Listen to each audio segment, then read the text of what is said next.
Not much to be happy about today. The only good thing is the numbers of people here, my fellow speakers, and all of you as great people who are campaigning non-stop, eternally, for the people of Palestine. But our government is welcoming the president of a country that has been found before the International Court of Justice as guilty of genocide. He shouldn't be on a flight to London, he should be on a flight to Amsterdam, and it's a short car ride from there to The Hague. Of other people in this country, we support the Palestinian people, and it's important to protest against the state visit of Israeli war criminal President Isaac Herzog, who supports the genocide just as all the members of the Netanyahu regime do. It's a fascist regime. People need to wake up to that fact. What's going on in Gaza is fascism. It is a daily genocide. What's going on in the occupied bank is absolutely appalling and disgusting. Constant bombing, constant demolitions, constant arrests, constant killings by the Israeli killing machine. You know, it's time we need global sanctions to stop the Israeli regime in its tracks.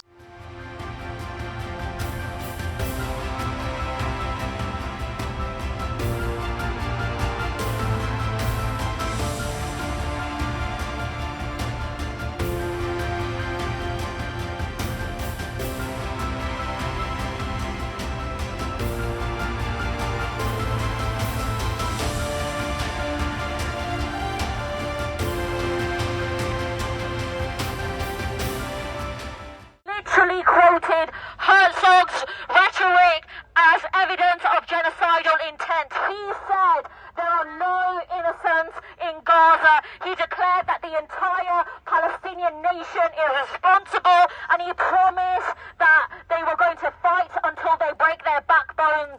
These are not slips of the tongue. These are the words of a man who dehumanizes an entire population and openly calls for their extermination. These are the words of genocide, and the Labour government is welcoming this guy here. Shame on them! Shame on them!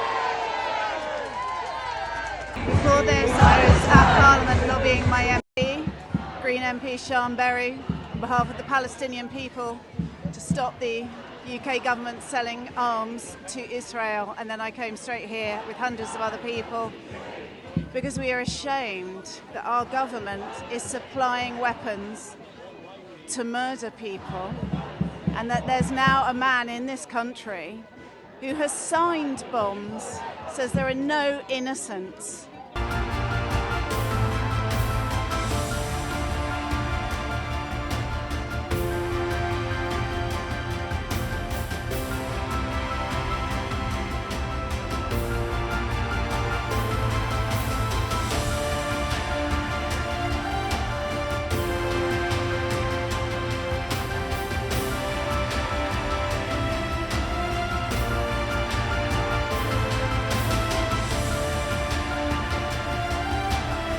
We are doing everything we can to stop this genocide. Yet they send the envoy to drum up business with the Israeli settlements. They send airplanes every day to gather intelligence using our air bases from Cyprus. And our tax money. They utilize our services and our land here to train their soldiers on British values. I'm sorry. We are complicit in genocide as much as he is in his country. So those that are harbouring him today, those that are welcoming him today, there will come a time where we will see them in the International Court of Justice. And I made a promise. I have come today to express my disgust that a war criminal, a child murderer and a genocider is welcomed by the British government. But on the other hand, pensioners, elderly and priests are being arrested for holding up place cards. I don't understand. And this is a message to Keir Starmer. It's time to change, man. It's time for change. You're not the right man. It's time to change.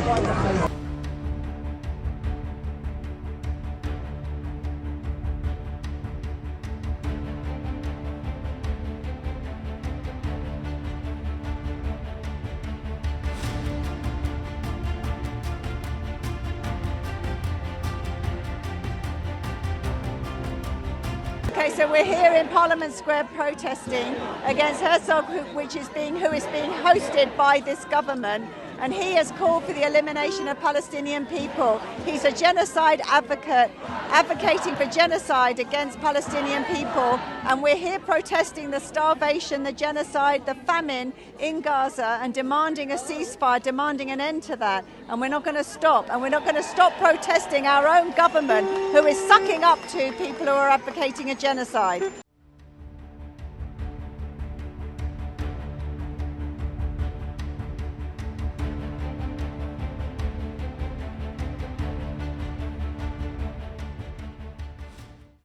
Today I'm outside 10 Downing Street to protest against the arrival of the President of Israel. It is an atrocity that our government, full well knowing that Israel is committing a genocide, will actually host someone who is a part of committing a genocide.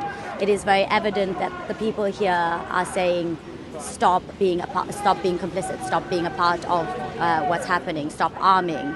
But unfortunately, we live in a country where we don't actually matter and there is no democracy.